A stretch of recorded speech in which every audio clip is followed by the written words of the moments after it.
नमस्कार दोस्तों, मैं राणा यशवंत और आप देख रहे हैं सारांश। भागलपुर रियासत की एक बेगम हुआ करती थी। वे सिमरिया घाट आया करती थी। गंगा किनारे किस जगह पर शांति पसरी रहती थी। चारों तरफ हरियाली थी और सामने बहती कल कल अविरल गंगा।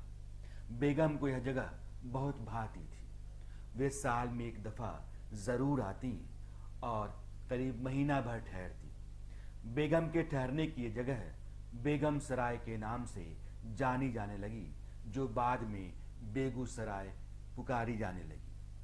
आज बेगूसराय बिहार का एक जिला है जो 1972 में बना।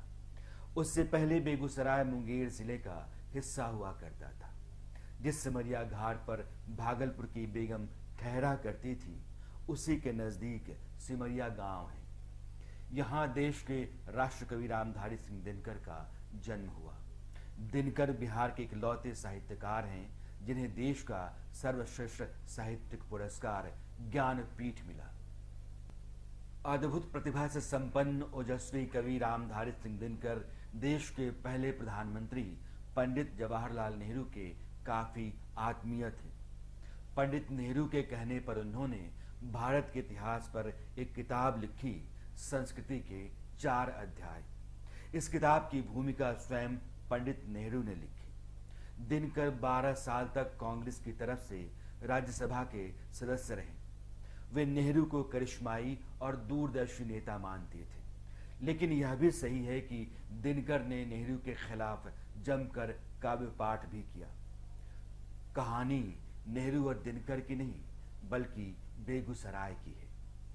मगर नेहरू और दिनकर के बिना बेगूसराय के चरित्र को समझा नहीं जा सकता। जिस धरती पर नेहरूवादी दिनकर की कीर्ति रश्मि चहुओर फैली हुई थी, वह जमीन पूरब का लेनिनग्राद कही जाती रही, यानी कि वामपंथ का गढ़।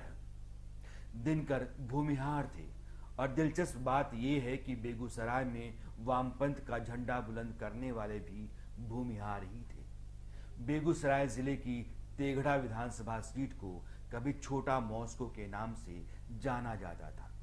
यहाँ 1962 से वामपंथी दलों का लगातार कब्जा रहा, लेकिन 2010 में बीजेपी ने इसे छीन लिया।